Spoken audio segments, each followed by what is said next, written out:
오늘 계신 하나님의 말씀은 어제에 이어서 사도행전 16장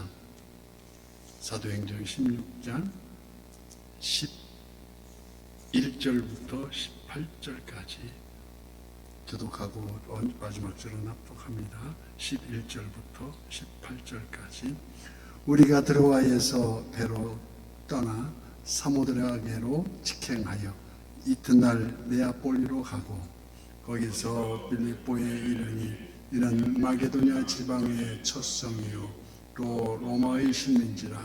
성에서 수일을 유하다가 안식일에 우리가 기도할 곳이 있을까 하여 본박 강가에 나가 거기에 앉아서 모인 여자들에게 말하는데 로아리아스에 있는 자색 옷감 장사로서 하나님을 섬기는 로아디아라는 한 여자가 말을 듣고 있을 때 주께서 그 마음을 열어 바울의 말을 따르게 하신지라. 그와 그 집이 다 세례를 받고 우리에게 청하여 이르되 만일 나를 주 믿는 자로 알거든 내 집에 들어와 유하라 하고 강권하여 머물게 하니라. 우리가 기도하고 온 곳에 다가 넘치는 귀신 들린 여종 하나를 만나니 점으로 그 주인에게 큰 이익을 주는 자라. 그가 바울과 우리를 따라와 소리질러 이르되 이 사람들이 지극히 높은 하나님의 종으로서 구원의 길을 너희에게 전하는 자라 하며 여러 날을 하는지라.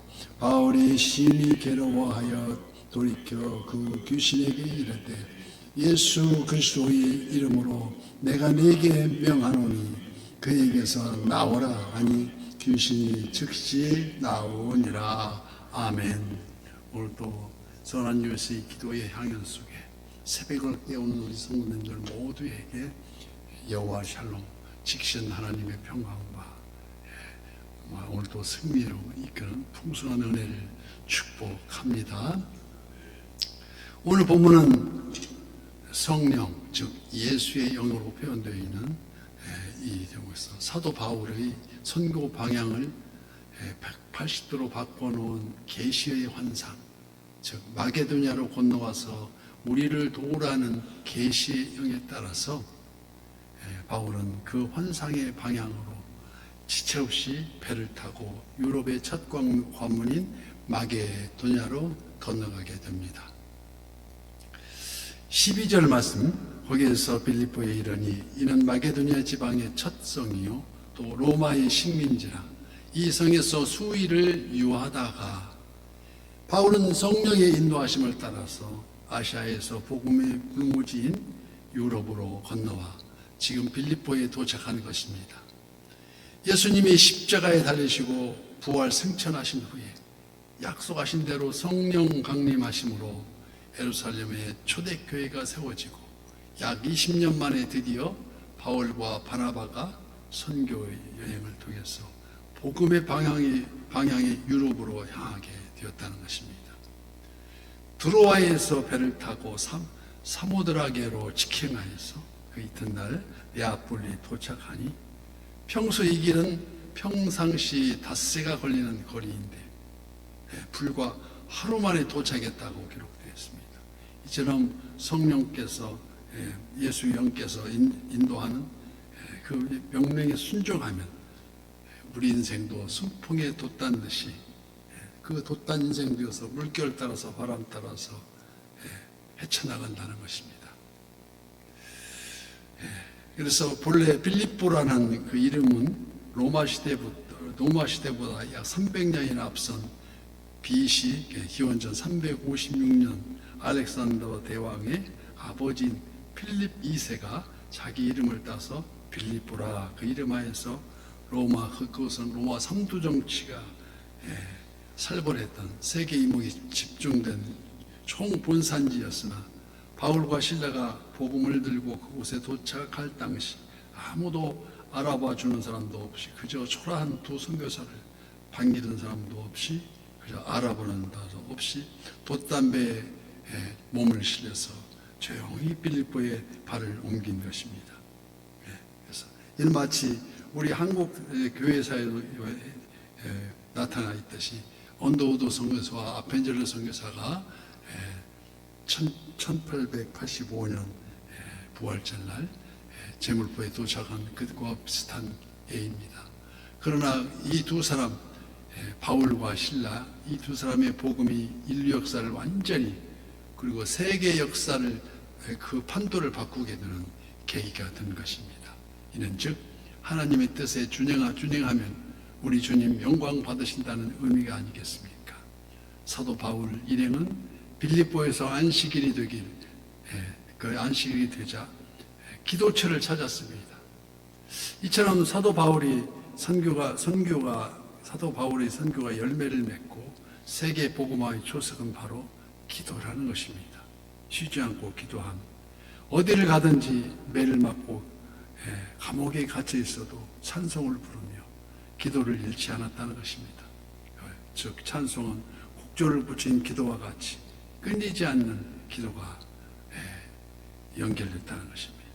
우리 한국교회 세계 역사상 그 유래를 찾아보기 힘들 만큼 빠른 성장을 가져온 그 원동력이 바로 이 기도였다는 것입니다. 1907년 성령 대부흥운동을 생각케 하는 동양의 예루살렘이라고 표현한 장대한 교회가 있었어. 새벽 교회를 인도한 길선주 목사님의 바로 그 효시라고 할 수 있습니다. 그 열화가 더 식지 않도록 지금은 비록 우리가 소수이지만 여기 선한 이웃이 그 시온의 영광을 비출 줄 믿습니다. 그래서 본래 유대인이 거주하는 어느 지명이건 간에 남자가 10명만 넣으면 회당을 세웠습니다. 그러나 빌립보에는 그 회당이 없어서 사도 바울이 기도하러 강가에 나갔을 때 그곳엔 여자들이 모여 있었습니다. 14절 말씀에 두아디라시에 있는 자색옷감 장사로서 하나님을 섬기는 루디아라 하는 한 여자가 말을 듣고 있을 때 주께서 그 마음을 열어 바울의 말을 따르게 하신지라. 강가에 모인 여자들이 다 복음을 들었는데 그 중에 특별히 루디아가 은혜를 받았다는 것입니다. 루디아는 자색 염색 산업의 중심지였던 두아디라 성에서 원단을 파는 여인이었었는데 하나님을 섬기는 그 정성이 그 하나님을 섬기는 사람으로 표현하고 있습니다. 여기 하나님을 섬긴다는 말은 하나님의 뜻에 따라서 움직이고 여기 하나님의 뜻에 따라 생활하는 것을 말합니다.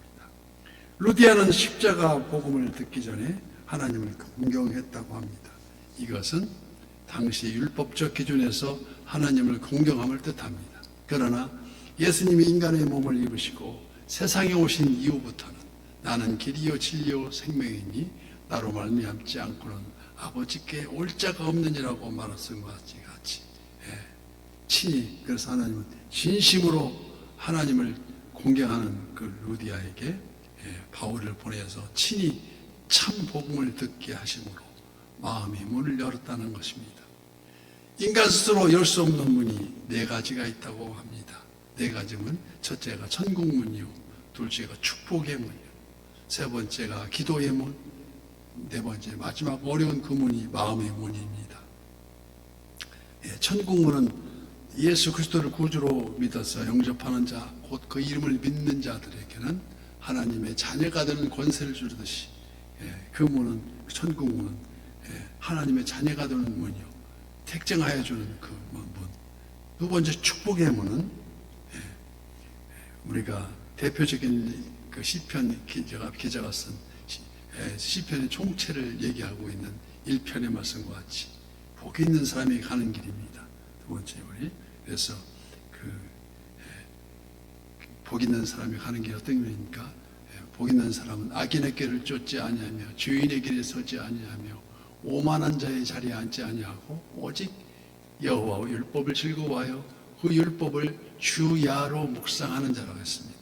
그래서 그 문이 바로 축복의 문이요, 그 하나님이 열어주는 문입니다. 다음에 세 번째 기도의 문입니다. 불의한 재판관에게 호소했던 과보의 비유처럼 끝까지 이루어질 때까지 간청하는 그 자에게 열어주시는 문, 그 기도의 문이고, 맞아, 마음의 문은 가장 열기 힘든 문으로서 오죽하면 사지도 덮지도 않은 뜨뜻미지근한 라오디게아 교회를 향해서 우리 주님은 말합니다. 계시록 3장 20절 말씀에 볼지어다 내가 문 밖에 서서 두드리느니 누구든지 내 음성을 듣고 문을 열면 내가 그에게로 들어가 그와 더불어 먹고 그는 나와 더불어 먹으리라고 말씀하십니다. 루디아는 그 마음의 문을 열어서 복음을 받아들였고, 오늘 보면 15절 말씀과 같이 그와 그 집이 다 세례를 받고 우리에게 청하여 이르되 만일 나를 주 믿는 자로 알거든 내 집에 들어와 우유하라 하고 강권하여 머물게 하니라. 이와 같이 루디아의 집에서 예배를 드리기 시작하니 바로 그 유명해진 빌립보 교회의 설립입니다. 그래서 루디아는 유럽 최초의 교회를 세우는 일에 헌신하였고, 사도 바울이 또 다른 지역으로 떠난 후에도 여전히 든든한 후원의 교회로 교두보 역할을 이어져간 교회가 바로 이 교회입니다. 빌립보 교회. 하나님의 나라의 복음 선포는 오직 그분의 자녀와 그의 나라인 교회에 주신 특권입니다. 그런데 하나님의 백성이 세속과 연합하여서 이 특권을 나누는 순간 교회는 타락하기 시작하고 만다는 것입니다. 중세교회가 세속 권력 위에 군림하여서 교회와 세속과 연합을 이루면서 교회가 타락해지고 한국 근대사의 그 시대를 일컬어서 암흑기라고 불립니다. 이래서 1715년 마르틴 루터가 이래서는 안 된다는 그 종교개혁의 기치를 들고 우리 개신교의 서막을 열었던 것입니다. 그래서 우리가 말다시피 연옥설이라든지 매관매직이라는 것이 사도들의 행적에 나타났을 때 이걸 우리는 역사적으로 보고 있습니다. 사도행전은 성령님의 역사하심과 더불어서 사탄 마귀의 해방이 줄기차게 따라옵니다. 빌립보 두 여인들 모두, 한 여인은 루디아 그 집에 예배를 드리는가 하면 또 한 여인이 있는데 그 여인은 그 점치는 귀신 들린 여종으로 기록되어 있습니다. 아무쪼록 오늘도 그 새벽을 깨우면서 세속에 당당히 맞서는, 그래서 하나님을 기쁘시게 하는 우리 모든 선한 유세 주체가 되어서 야고보서 4장 7절 말씀, 왜 사탄 마귀는 우리를 쉬지 않고 대적해 오는가? 야고보서 4장 7절 말씀에 그런즉 너희는 하나님께 복종할지어다 마귀를 대적하라 그리하면 너희를 피하리라. 마귀를 대적하지 못하니까 복종하지 못한다는 것입니다. 마귀를 대적하려면 어떻게 합니까? 먼저 하나님 말씀에 복종하는, 그리고 말씀으로 대적하면 너희를 피하리라고 말씀합니다. 누구의 이름으로? 나사렛 예수 그리스도의 이름으로 대적할 때 꼼짝없이 피해간다는 것입니다.